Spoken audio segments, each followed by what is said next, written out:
a marvelous day, my dear students. Welcome to another learning experience. My name is Jucel Bayucot, your teacher for today's lesson. We will be discussing about communication ethics. Are you ready? Let's start.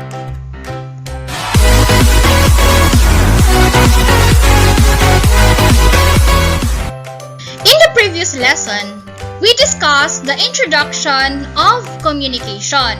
In this lesson, you will find out that there are different guidelines in communicating in an ethical manner. For us to start, let's be guided with the intended learning outcomes. By the end of this lesson, you should be able to know how to communicate in an ethical manner and apply these ethical principles to their communication process. I hope that you are guided with these objectives. Now, let's try to have the definition of communication. Okay, let's try to define what communication is. Communication is the act of giving, receiving, and sharing information. In other words, talking or writing, and even listening and reading. Always remember that communication is simply the act of transferring information from one place, person, or group to another. In our previous discussion, it is being emphasized that every communication involves at least one sender, a message, and a receiver. This may sound simple, right? But communication is actually a very complex subject. The complexity of communication means that each one may receive a slightly different message. We have already discussed that one in our previous lesson. Let's try to define about this. Okay? So, I'm going to present to you now the definition of the word ethics. So, it is written here that ethics is a system of moral principles. It is also the study of what is right and what is wrong in human conduct. Now, ethics is a system of moral principles. Therefore, it is the discipline concerned with what is morally good and bad and morally right and wrong. The term is also applied to any system or theory of moral values or principles. Well, actually, when we try to define ethics, it is a very broad topic. But this time, let's try to make it simple. According to this, ethics is the study of what is wrong or what is right in human conduct. Meaning to say, to have an ethical viewpoint, you should be able to give reason for it. Now that is ethics. Now, we will try to give the definition of communication ethics. Since we have already discussed what is communication, we also have defined what ethics is. Now this time, let's try to... Okay, before that, I will give you an example of what is ethics. So for example, you might feel that it is morally wrong to steal. But if you have an ethical viewpoint of it, should be based on some sets of arguments and analysis about why it is wrong to steal, why we should always remember that to be moral is all about adhering to what is described by society or religion. Now, let's proceed to the definition of communication ethics. So when communication ethics, okay, let's try to define. Communication ethics is concerned primarily with human communication mediated by communications technologies from print to radio, television, and other advanced electronic media. Okay, that is the definition.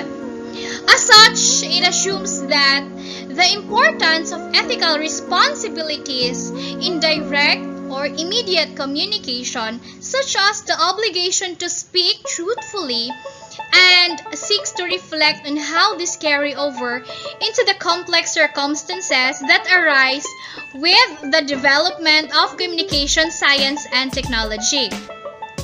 Because of the historical role played by reflection on ethics in relation to mass circulation print technologies. Okay.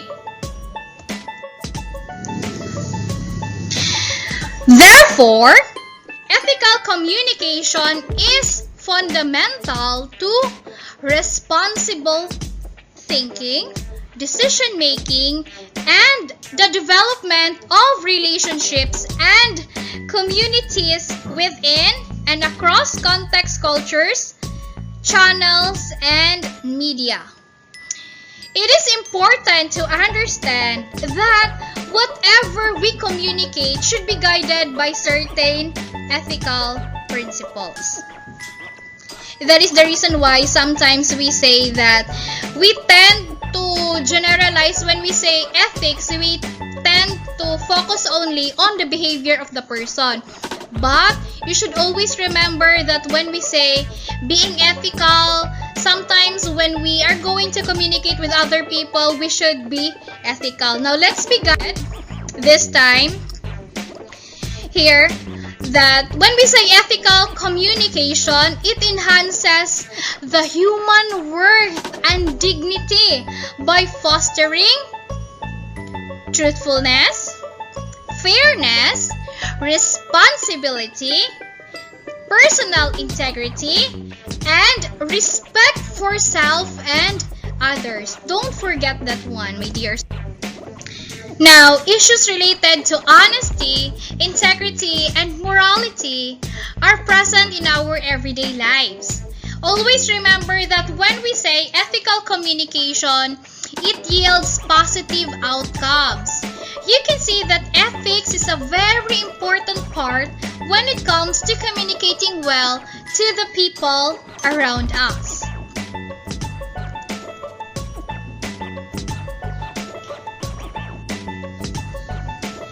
Okay, so let's proceed now to our topic for today. Since we are done with the definition of communication ethics, we will now proceed to the 4 ethical principles of communication. So we have here, number 1, advocate truthfulness, accuracy, honesty, and reason as essential to the integrity of communication. That is according to NCA on 1999. Now, nowadays, social media and speeches in public have been so filled with black propaganda and whitewashing that there is a call to reiterate the need for truth and honesty. It is important to be reasonable rather than to be too emotional or threatening when we communicate. Sometimes because we wanted to persuade the persons that we are communicating with, we tend to make lies, we tend to create black propaganda, and we try to be too emotional or threatening for us to be able to persuade them. Okay? So para mamati sila sa ato kung unsay atong gusto nga istorya sa ilaha, we tend nga para ma-persuade nato sila, para madani nato sila, so mamakak na lang ta. Maghimo-himo na lang tag story para mutuo sila sa ato, para ang atong istorya ang ilang tuan. But that is not ethical. Remember that we should always be truthful in whatever that we wanted to communicate. Okay? Be honest always. Okay?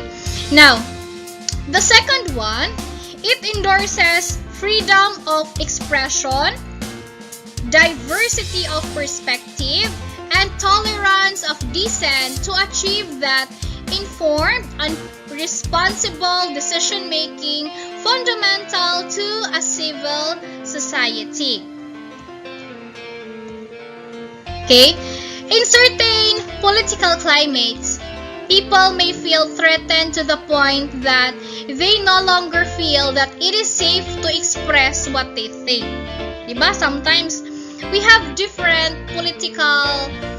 many political issues. We also have different beliefs. Okay? But sometimes, when a person is threatened, anang mahadlok siya, dili na lang niya i-express kung sa'y naa sa iyahang mind. To be safe. Okay? And this is not a good environment to live in. We fully agree with the NCA that to have a vibrant democracy, we must be able to have different perspectives and have a high tolerance for views that are different from ours. Because sometimes, ang ato ang mind manggod gamay kaysa nga tanan nga kung unsay atong gituhuan, kung unsay atong nahibal-an, maura sa atong tuhuan.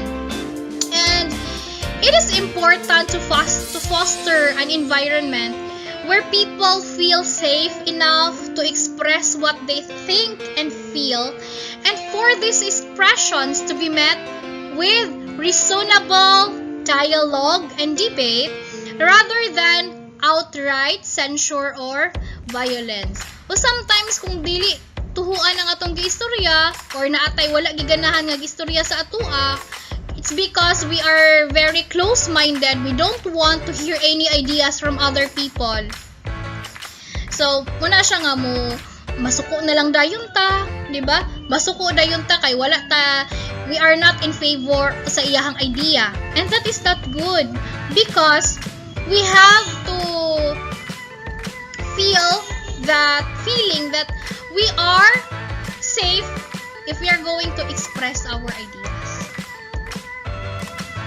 Okay, this condemnation is important because it safeguards society from racism, sexism, and violence against oppressed people. Now, let me read to you the third one. The NCA in 1999 states that they condemn communication that degrades individuals and humanity through distortion, intimidation, coercion, and violence, and through the expression of intolerance and hatred. Now, history has shown us that a tolerance for hate speech, as well as speeches that incite violence and the act of killing, have often instituted such violence in society, whether this is the context of slavery or colonialism. Okay, now let's proceed to the next slide. So lastly, this is the fourth one.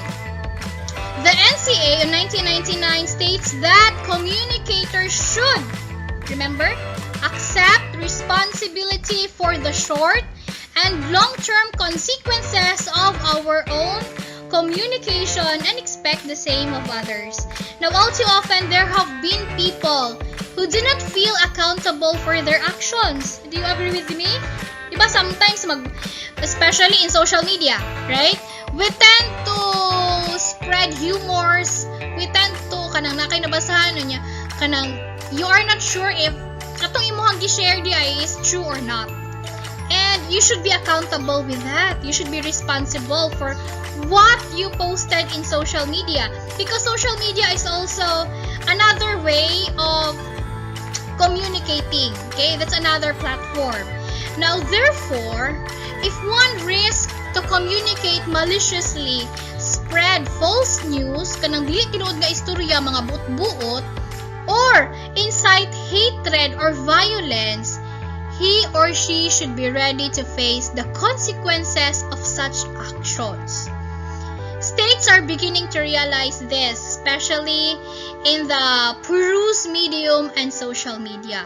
So just like what I told you, class, when we are going to post, we should always be responsible for that. So for example, nag-post ka dito kay gisapot ka for example, nag-away mo sa imuhang friend. Katong imuhang friend, nag-share siya sa imo sa mga secrets.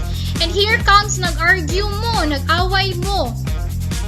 Unya, kay nasuko man ka, so imong gibuhat, gi-post nimo sa social media ang inyuhang mga secrets. Is that okay? No, that is not. You are correct. Okay?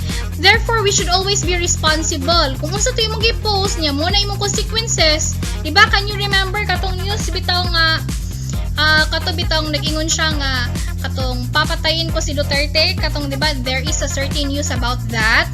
And what happened sa katong nag-post, diba? Gidakop siya sa pulis. Why? Because nag-incite siya og hatred og violence against that person. And with that, it's a lesson for us that we should always think before we click. Okay? I hope you get what I did that. Okay. What can you see in the picture? Diba? There is an angel and there is also a devil. Therefore, before we open our mouth and say something to the world, to the people around us, we should consider the consequences of our actions. If people were more responsible in the use of communication, there would be less conflict in this world. Remember, again, be responsible in the use of communication. Okay, so we are done with our lesson and I'm sure that you are now ready for our quiz. So this time, kindly grab your pen and paper to answer the following questions. Now let me read to you. Are you ready? Yes, I can hear that you are ready. Okay, so we will have a multiple choice. So let me read to you the directions. Write only the letter of the correct answer. Okay, number 1. In order to develop a climate, one must A.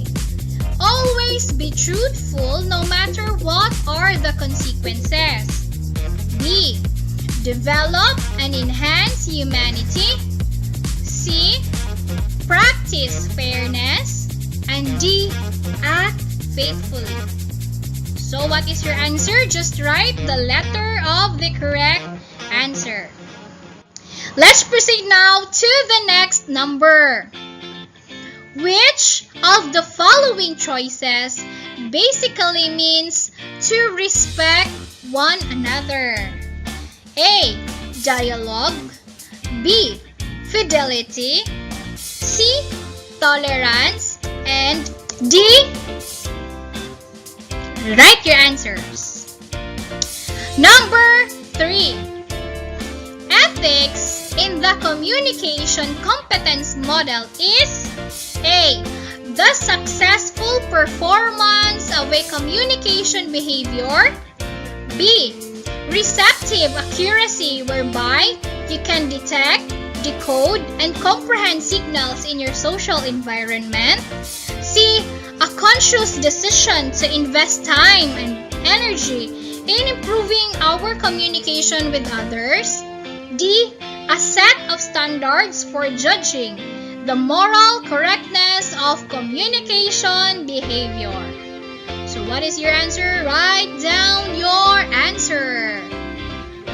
Now let's proceed to the next number. Number 4. NCA means A. National Communicators Association. B. National Communication Association. C. National Culture Association. Or D. National Communicators Action. Write down your answers on your paper. Number 5. This refers to the fundamental to responsible thinking, decision-making, and the development of relationships and communities within and across contexts, cultures, channels, and expression of communication. B. Freedom of expression. C. Communication process. Or D. Ethical communication. So, we are done with the multiple choice. Let's proceed now to the essay question. Okay, here's the question. Why is it important to be ethical in communicating today? Okay, why is it important to be ethical in communicating today? And so we are done with our discussion for today. So thank you so much for listening and for your participation with our lesson. Okay? So for your answers, please type your answers in the comment box below. Now see you in my next lesson. Bye!